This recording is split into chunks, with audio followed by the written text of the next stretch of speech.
Papia, o Samarbona wordt tesourier in anos 90, começo 2000.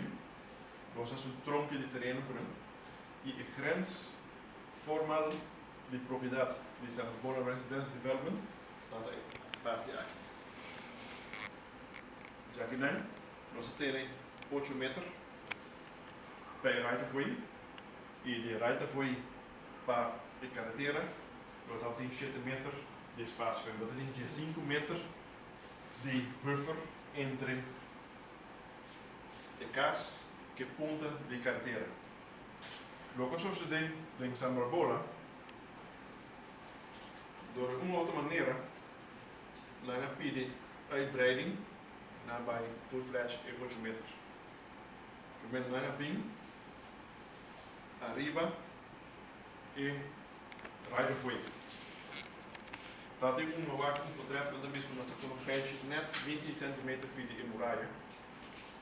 Tá quadra, tá sobre saída de right of way, pero aba pediu extension, com aba vai mais ser de gelo.